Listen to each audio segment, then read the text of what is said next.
I think the market will take some heart, as indicated in the SGX Nifty too, in terms of, but as you rightly said, these are very early trends. And then, this time there is this VVPAT confirmation which needs to be done, which is a paper trail. So the counting will go a little longer than the usual times. I think the clear trend would possibly emerge around afternoon in terms of, but I think what looks like, and if it were to sustain, I think markets will take some heart out of it. I think more importantly, the focus has to then shift back to the fundamentals of the economy. As the high frequency indicators are indicating slowdown, whether those are passenger car sales, two-wheeler sales, consumer durable sales, even FMCG sales, considering the kind of spend India has seen, for the rural part of the economy.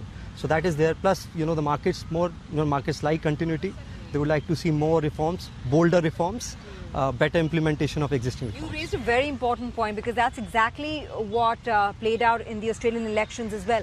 Yes, it was a comeback of the incumbent, and the exit polls got it wrong. But if you look at the psychology of the voter there, then the focus is really on reform continuity, on policy continuity. And do you think that gives the BJP-led NDA alliance an edge, because the voter, especially during this growth transition phase, doesn't want to risk it by changing the governance on top?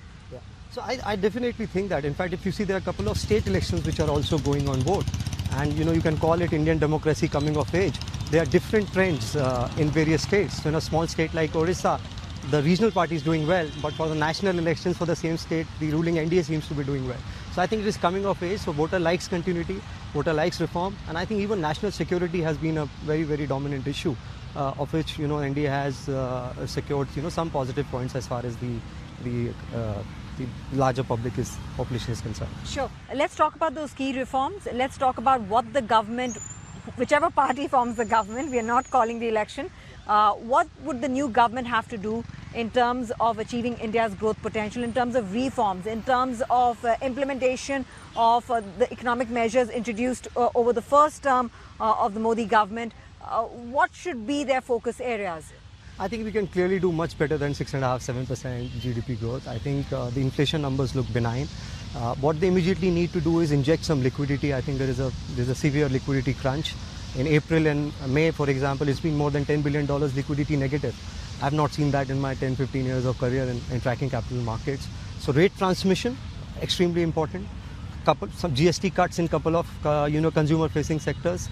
Better implementation of GST to remove the fiscal stress, which a lot of IMF agencies feel that India could see some fiscal stress.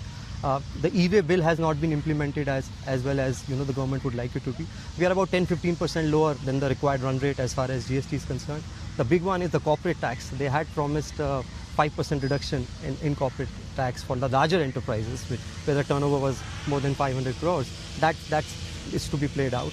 There are also a couple of changes needed in agriculture as well as the direct tax code. So bold reforms needed, and a bigger majority would really help the cause. Hi, I'm Emily Tan, and thanks for watching CNBC. You can check out more of our videos by clicking on the boxes on the screen, and don't forget to subscribe to the channel for more. Thanks for watching.